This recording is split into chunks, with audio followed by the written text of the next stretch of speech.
What's up, my gems, jewels, and crystals? You don't know me from anywhere, but my name is Diamond Surge, and I welcome you to A Tourist in Your Own City. That last game that we played last week for the first of Black History Month was very short. And I decided to check out another game by Cat Small, and I think I'm going to stick with this theme of just playing Cat Small games for the rest of February, since I think all of these games are going to be pretty short, just like the rest of them were from the beginning. Sweetheart, the first one that we played. And so without further ado, let's have some fun. And remember, headphone warning. All right, our second week. Let's do it. A Tourist in Your Own City. Start the game. Do you like comedy?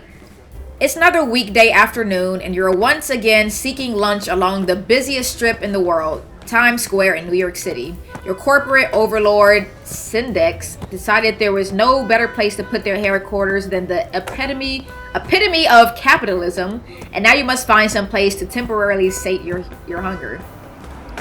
This salesperson, unaware of the fact that you've been at work since 8 a.m. and have heard this exact lines hundreds of times during your 12th year of full-time employment, has approached you in their desperation to make a living wage. Miss, do you like comedy? Sure I do. Not really. Dude, comedy murdered my family. I would just say, sure I do. The salesperson's eyes light up. Then you gotta come to tonight's comedy show. Only $15 at the door. Tell them Silas sent you. They hand you a flyer. You're relieved they didn't try to charge you for tickets right then and there like other more hawkish promoters you've seen around the area.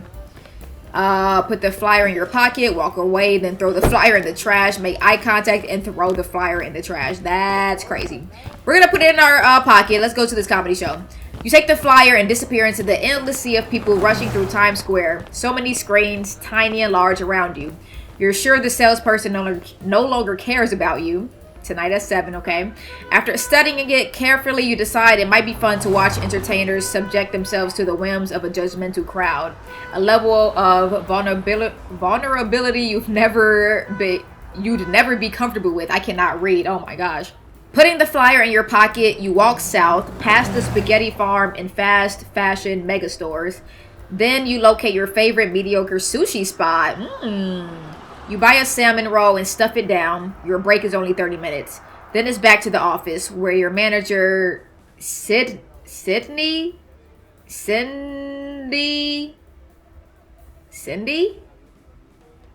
I guess so, chastise you for being 1 minute late. Ooh. This is feeling like my job, because my job is stupid like that too. You get in trouble literally for being 1 minute late. Not even going down that rabbit hole.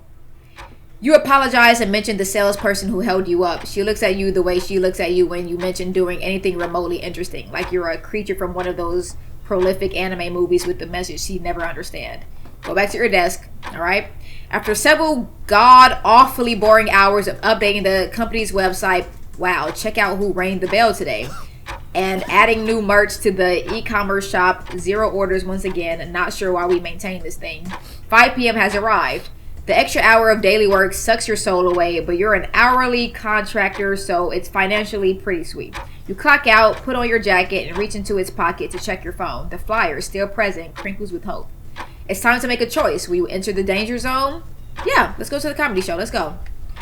Why the hell not? Just because you're a native New Yorker doesn't mean you can't do something touristy every once in a while. You say goodnight to your coworkers and escape your cubicle. Golly, I can't read. As you ride the escalator down to the lobby, you see the light from outside and feel excited. Maybe it's still sunny out. Yay! The many screens surrounding your office has played a trick on you. It's getting darker by the minute. You sigh with depleted exhaustion. Are you really going to go to a comedy show? Nah, not really. Or hell yeah, you're going to fucking commit. Go to it, yes. You say you were going to do it. You're going to goddamn go. That's what New Yorkers do. Entering a narrow yet equally crowded street off the main strip, you find the entrance to Jarek's Big Lowe's Theater and VR House.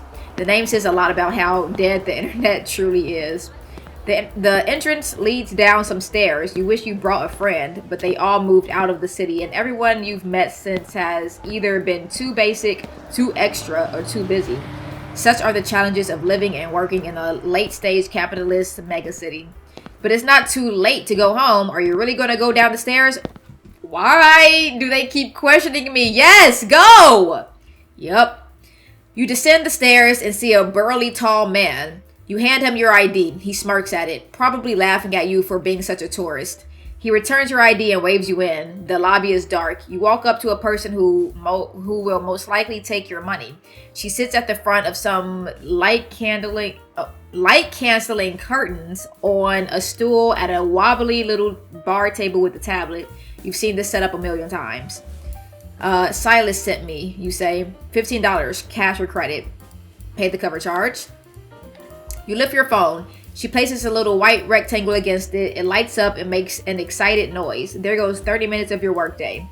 Damn. When you think about it like that, it hurts. Thanks. Go ahead. There's no turning back now. Walk through the curtains. On the other side of the curtains, you see a small bar, probably sticky. A center stage where assumedly sad people will embarrass themselves for your pleasure. And various tables and chairs for all those who'd like to suffer. We're not very optimistic at all for this experience. There are only a handful of people so far. The show starts at 7, so you have lots of seating options. You claim an empty table all the way in the back. It's less likely the stand-up will be about you that way. There's a menu on the table, so you give it a look. They've got food and you're hungry. Order dinner. It looks like you have to go to the bar to order food. You put a jacket on your seat so no one will steal your prized location. Pick up the menu and walk over to the bar. Make eye contact with the bartender, waiter, cashier. What do you have? Pizza and a beer, french fries and tap water. Caesar salad and a hard seltzer. Let's have pizza and a beer. Pizza and a beer. He nods and enters your order into a bright tablet. After taking your money, he gives you a number to take back to your seat. You sit down and place the number in a prominent position. As you wait, you observe your surroundings. Dim lighting, ancient ceiling, slightly sticky floor, terrible paint job, crumbling stage with a cheap mic. It's a dive bar cosplaying a concert hall. After some texting and doom scrolling, your food appears and the number returns to its rightful place. You look around. The room is now packed. How long were you consuming world news exactly? You fold your pizza and take a bite. It's pretty good, as most pizza in New York naturally is. You close your eyes for a moment and take pride in your city. As you finish your pizza, you take sips of your beer. People you don't know, probably tourists, take the remaining spots at your table. You peek at your phone and see that it's 7 p.m. The lights dim. Welcome to hell. Loud, funky intro music from the 90s plays over a shitty sound system. A scrappy looking guy, it's always a guy, in a plaid shirt, it's always plaid, runs out. You have no idea how old he is, but he's probably too old to be doing this. The music stops. Hey guys, welcome to Jarek's Big Lost Theater and VR House. How's everybody doing tonight? The tourists yell and clap affirmatively. You, invisible from the stage, make a squeamish, questionable groan whine. Thank you. The man turns and looks past the stage. And thanks to everyone tuning in over VR. Huh? You look where he's looking and see a 3D camera bolted to the ceiling. Ah, hell, you're in the dumbass metaverse. Make sure to watch all the ads to support us and follow us on all our socials. He turns back to the crowd. Tonight we're gonna have 3 amazing, talented comics up here tonight. You ready to laugh your ass off and smack your mom? Huh? The tourists react predictably. Someone fake slaps the person next to them, probably their mom, and gets fake slapped back. Lame. You pray for sudden illness, but are unfortunately completely healthy. You have to witness all of this. Alright, so how it works is you laugh and clap if you're having a good time. If you hate someone, you boo. If everyone boos Jarek well, why don't you show him, Jarek? Frantic jazz begins to play. The kind where the piano, drums, bass, and trumpet seem to be in a wrestling match. A person with a giant human mascot head, is that the owner, dances out with a cane. After turning away from the crowd and shaking their butt several times, they do the running man. The person lunges towards the host. The host smiles unconvincingly as the cane yanks him off stage. The stage is empty and the music stops. Regret. I kind of do regret this now. What the hell is this? Over the system, a deep voice says, and now for your first comic, please welcome Jocelyn Kenneth Kennedy to the stage. What is this spelling, please? Kennedy. Oh, Kennedy to the stage. Okay, whatever. Fuck it. Tourists clapping. More intro music, probably of the comedian's choice. Jocelyn follows standard stand-up tropes predictably. Some jokes about gender, some raunchy humor, some depression content. It's okay, but not great. I'm not gonna do anything. After warming up the crowd, Jocelyn starts to dive into some content that actually feels original. She tells a joke about family dynamics that actually makes you feel seen. You love the idea of family, but being around them makes you want to join a monastery. You vacillate. I've never seen this word before. Sorry. You vacillate between wanting to meet all of your many cousins and not wanting to know any blood relatives. Jocelyn wraps up her set with a touching message. The entire room claps. Maybe there is something to this comedy thing after all. Her intro music plays as she walks off stage. The music quiets. Over the system, a deep voice says, "And now for your second comic, please welcome George Grayson to the stage." Intro music plays and the room applauds once again. George walks out, feral and ready to conquer the world. You can tell immediately that he's a shitty person. George seems to have picked up his comedic style from the worst Gen X stand-up artists. Lots of butt jokes, mispronouncing words, sandwich, what the fuck, and being so random. You wonder how a place could hire this fucking turd in someone like Jocelyn. Do we boo? Boo! Boo! This guy sucks balls, and not in the good way. The jeering is overwhelming, but George tries to keep going. The frantic Josh deals the final blow. He finally closes his mouth. The mascot person runs out and does a stupid dance you've all seen on the internet. Then they act as though they're playing a game of pool, but with their cane in George's butt. As he's escorted off stage, George looks as though he's questioning his life choices. The incessant jazz stops. You feel relieved to no longer be subjected to Gen X humor. Over the system, a deep voice says, "And now for your third final comic, please welcome Daria Lunge, I don't know, to the stage." The tourists tentatively applaud. No one knows what to expect anymore. Dara's intro music is hopeful. Dara is actually pretty creative. She tells jokes that are somewhat intellectual but also incredibly personable. You respect the amount of work she put into crafting interesting stories that are also funny. It's so good that it kind of makes you jealous. Do nothing. After several more great hooks, Dara thanks the crowd and walks off stage as the tourists give her a standing ovation. It was truly a great set, and you're grateful you decided to be vulnerable today. The host comes back out as the crowd loosens their applause. How was that, everybody? Yeah! Well, that's what we got for you tonight. You know what they say. You don't gotta stay here, but you gotta stay hydrated. He looks at the 3D camera again. Remember to like, subscribe, follow, recommend, and tip us if you had a good time. The feed switches off. He turns back to you in the live crowd, looking more solemn than before. Whew, sorry about that, everyone. Okay, folks, get home safe. Okay. The lights turn on and everyone prepares to leave. That was certainly an interesting night. You go upstairs and head for the train and go home. Your 90-minute commute is the same as always, but it feels a little different tonight. Seeing the city through the eyes of a tourist has changed something inside you. When you walk into your humble abode, you feel small yet big at the same time. You're alone, but also one of millions. You log into a voice chat server with your college friends. They've all moved out of the city, and you miss them dearly. You tell them about your wild evening, and they gently rib you for being a tourist. You bought a convertible couch to host guests, and you remind them that there will be tourists if they come to visit. Chatting with the weirdos as you get ready for bed makes you nostalgic, but also grateful to still be able to afford living in the place where you were born. It's not always pretty, but there are so many things happening, so many lives. Most of your days in the past few years haven't felt very unique, but now you know you can change that. It's getting late and you're sleepy. Go to bed. The end. Thanks for playing this little game. I hope you enjoyed it. Okay, I just like to say, cut the music.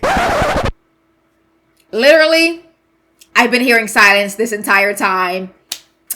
I feel like the vision could have definitely come to life more if there was that music that was mentioned in the game. Maybe some laugh tracks, maybe literally any sound. Any sounds you're hearing in this game other than my voice, or in this video, I guess, I had to put in.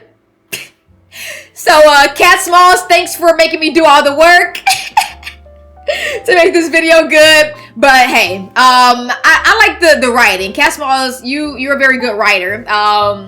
It's fun, it's personable, even though I can't freaking read and I stumble over my words.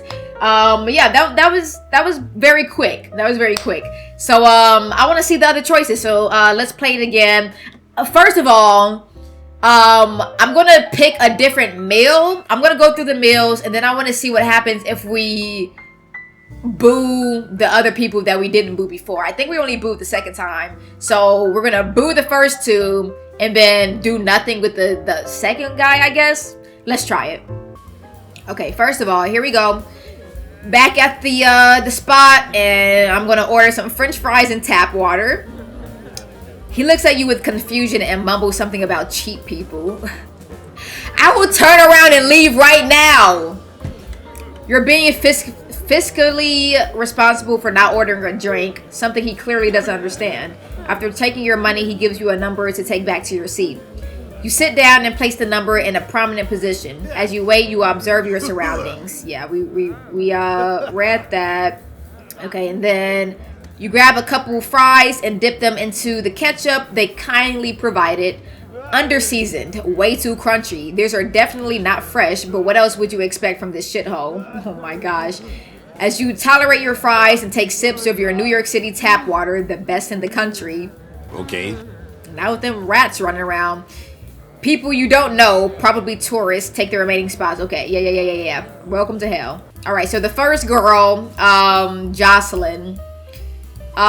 Jokes about gender, raunchy humor, depression. Let's boo. Boo! Other people join in. So I'm the first. That's fucked up. The current grows louder and Jocelyn stops talking. Damn, she couldn't even finish her set. That's fucked up. The frantic jazz blasts again and the mascot person rolls out onto the stage. Someone throws the cane at him and they catch it. Backing that ass up into Jocelyn.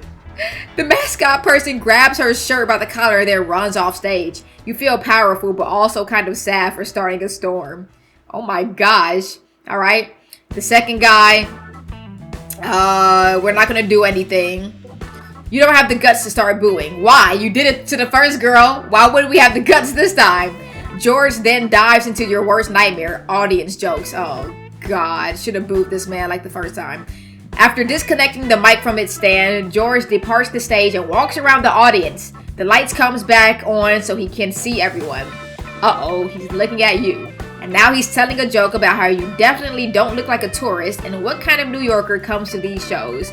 And do you need a wellness check or something? You smile and look away like you'd ignore a creeper on the subway. The crowd actually kind of liked that joke. We're glad you could help him redeem himself.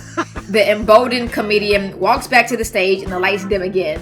Feeling like it's time to unleash his true form, starts to tell a joke that you recognize to be a racist dog whistle. Bruh. This is crazy. One tourist starts to jeer. Everyone else chimes in. Boo! You suck! Get off the stage! Alright. So he's gone. And then here's Dara. We're gonna boo her also. Boo! No one else joins in. And a couple people look at you with confusion. Boy, if you don't... Dara cleverly relates your lone jeer to one of her favorite childhood cereals and ends the joke with an absolute zinger. You are ashamed. After several more great hooks, Dara thanks the crowd and walks off. Okay. Yeah, they gave her a standing ovation. Yeah, and then we're gone. We go home. We go to bed. Alright? Again. Back at it again. Back at it again. We're gonna order the Caesar salad and a hard seltzer. He looks at you with annoyance and mumbles something about transplants. Huh? What? The salad is affordable and filling, and the seltzer is cheap and boozy, but he doesn't know that. After taking your money, he gives you a number to take back to your seat. Okay. We doom scroll. You dig into your salad. overcooked chicken, nutritionally absent lettuce, wet tomatoes, $5 store dressing. It's technically a meal. As you tolerate your salad and take sips of your fruity hard seltzer, people come in and take the spots. Okay. And welcome to hell. I think that's everything. I don't think we can really do anything different. All right, so we had our night out. We know how the whole night went when we let people do their jokes and when we boo people and when we get all the different kind of meals.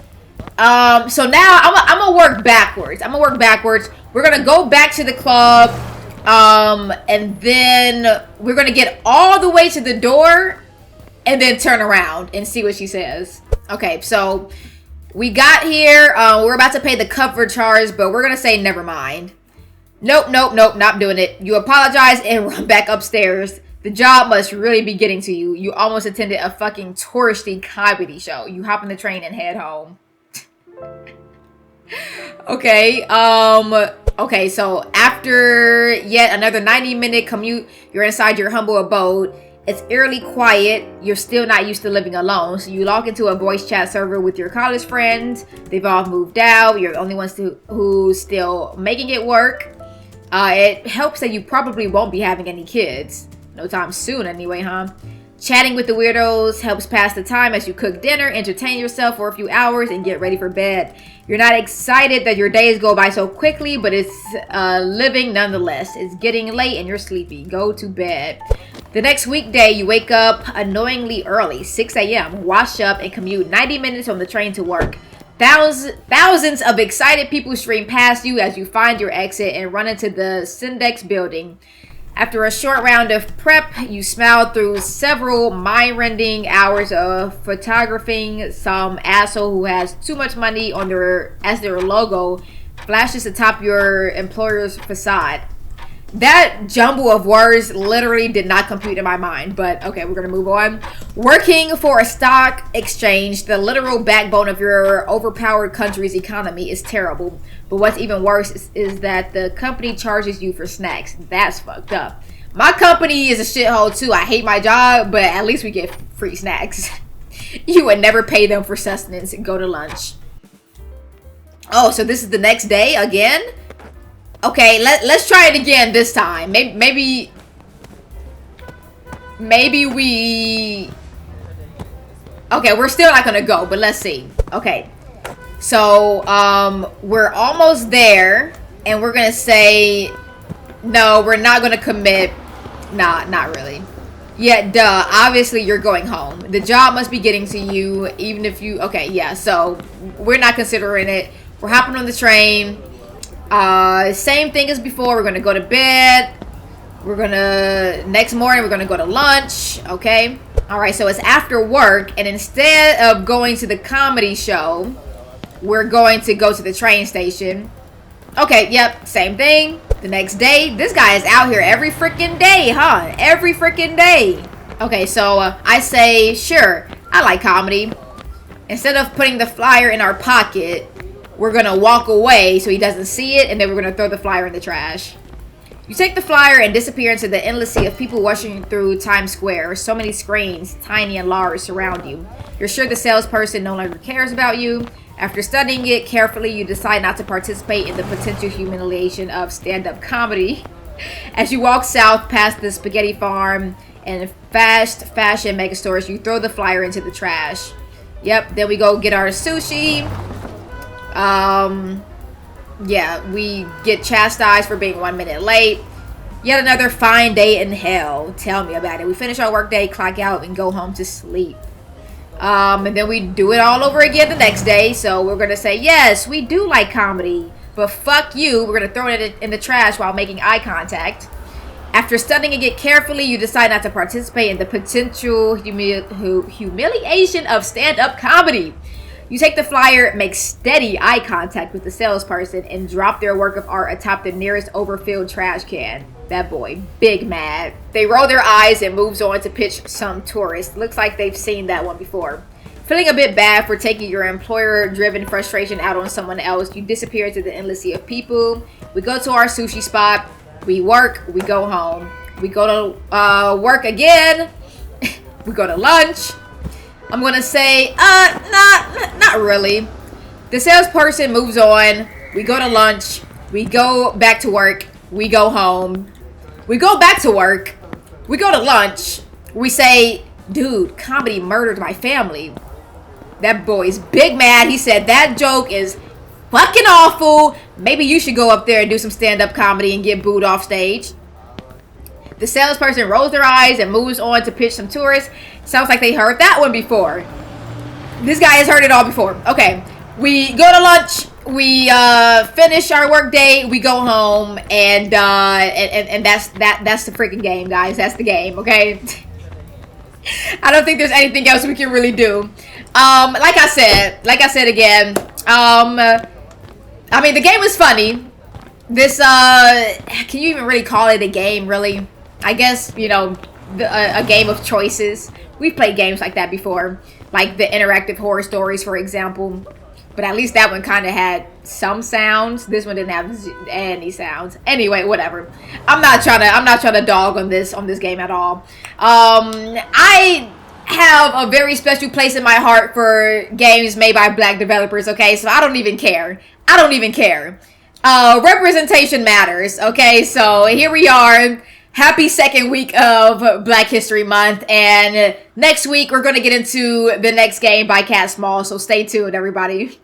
Thank you guys so much for watching, liking, commenting, subscribing, sharing, and donating in that order. If you have any game suggestions you want to see on this channel, please let me know down in the comments below, and all your feedback, as always, greatly appreciated. Until next time, peace!